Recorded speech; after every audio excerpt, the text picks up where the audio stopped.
Welcome to another One Ring RPG video. I'm currently playing through the One Ring RPG using the Strata rules. I've got my campaign in here. Just excuse the desk and stuff, the setting, I'm still mid-moving. And recently in my campaign I have started using Tales from the Lonelands. Free League was kind enough to send me a review copy. And it's drastically changed the game for me. I've actually, because this has got pre-written adventures, there's 6 adventures in here, which makes it far easier to play the game. You're kind of just reading the story and watching your character interact with the story and making rolls to see the outcome. Very much like those game books, like Choose Your Adventure books or Tolkien Quest or Middle Earth Quest. So I've covered that before. And funny enough, I've had a lot of this material already, and I just haven't really used much. I've been saving it to play through. So that we're currently on second edition of the One Ring.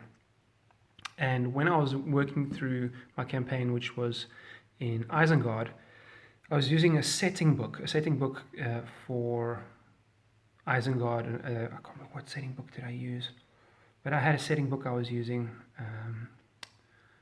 Runes of the North. I don't know if it was that. No, it's not. It wasn't one of the other setting books, but it covered Isengard. And it just gives you a lot of background for Isengard when you're playing it, but a lot of the story is still on your shoulders to generate the story. But there are a host of first edition books that have pre-written campaigns like Bree. There's pre-written adventures in Bree. Then there are, let me just make sure that these books don't fall on the ground. Then there are pre-written adventures in The Laughter of Dragons, which you can just read along and have your character engage with the story using the Strata rules and then making rolls to see the outcome and which way the adventure goes. There's Tales from Wilderland. Now, Tales from Wilderland, yeah, this has also got sort of pre-written adventures. It's the other one that I'll cover now in a bit. There's Runes of the North. And lastly, there is Oaths of Riddermark. I think actually Oaths of Riddermark is the one I was using for when I was playing in Isengard, because my campaign's not moved over to Bree. Because there's some setting material, I think, in Oaths of Riddermark. No, it's actually Horse Lords of Rohan, I think, has the setting material. This is purely, I believe, adventures. So, and then lastly, there is The Darkening of Mirkwood. Now, this isn't as the other adventure campaign books I just showed you, but this does kind of give you little hooks and stuff. But this, once again, puts the responsibility a bit more, the narrative responsibility more on your shoulders. But yeah, the first book I showed you was the Bree adventure book, and I won't really be using these for my current campaign. I just pulled these out to show you what was done for first edition. I actually just pulled out the Bree one this evening because I wanted to they've actually added in additional, let me think hard quickly, what are they called? Undertakings. Because basically when you have a fellowship phase, there's an undertaking, and each of the different areas actually, the setting books offer you different undertakings you can do. And Bree actually is a setting book and an adventure book, where most books are just either setting books or adventure books. Bree's got both.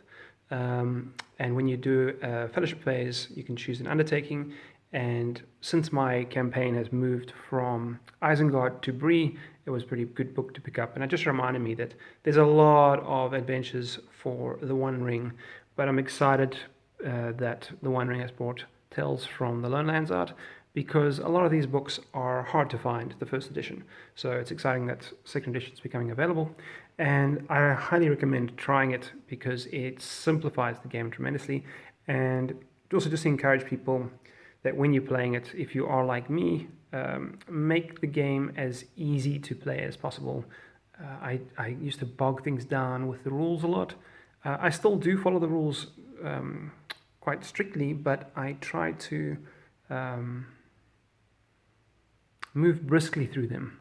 And also when I'm writing, when I'm documenting my campaign, I try to keep it brief, and I just, yeah, it's just quick note taking instead of rewriting too much of the content. I'll just take some quick notes.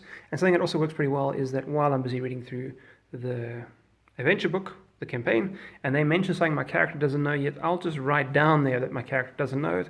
I'll write down that content, and then later on in the book when he learns it, or when it's the right time, I can just make notes that he now knows that information. So sometimes it's good to take some notes, but for the most part, just enjoy reading the book, make your rolls, write them down. I've got my cheat sheets for how the rules work, and just, go through that way. I still find role-playing much slower than I actually like. I would prefer that role-playing was far quicker, but the more I play it, I find I'm actually it becomes quicker.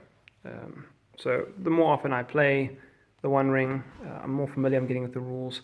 It's just one of those things that it takes time, but it is handy to have those cheat sheets nearby. Let's pull them up quickly. And anything to make your life easier, but also just your mindset of, well, I know, there we go. But very importantly, just your mindset. Have a mindset to, you can see, I've mentioned these many times. So I've just got cheat sheets for all the different things in game: combat, fellowship phase, journey, all those kind of things. Make it as easy as possible, as condensed as possible, and try not to waffle too much when you're playing solo. Just make little notes, don't write full little mini novels. Yeah. And lastly, just spend time in Middle-earth. Imagine your setting, maybe write that down. And lastly, I don't know if I said lastly already, but keeping track of what season you're in, what the date is, what the year is, and what season affects the weather, but then also what time it is, so the time of day. So those kind of things, if you know what those things are, when you're in a setting and your character's interacting with the story, it really helps you sort of imagine what's happening. So just like this picture, if you are entering Bree and it's a summer's night and it's in the evening, if you know all those things and you know what the weather is, maybe it's a bit stormy and you're actually entering Bree to avoid the storm, it really helps. So when I play the One Ring, I try to, I've got a little weather table and sort of time, weather, and sort of calendar and season, all those kind of things. I roll on little tables to figure that out, and it really helps. And if you do that quickly and you just read through what's happening in Tales from Lonelands, and then when they need you to make rolls, you make your rolls, and you go back to reading again. It all works pretty well. Sorry for the funny camera angles. I've got other stuff on my desk. I don't just play role-playing games. I've got some Nintendo stuff on my desk. I enjoy digital gaming too, and that's actually where I'm going to go off to now and play a bit of old retro gaming. Maybe some Super Mario Galaxy, that kind of thing. That's not super retro, but it's getting retro. It's getting pretty dated now.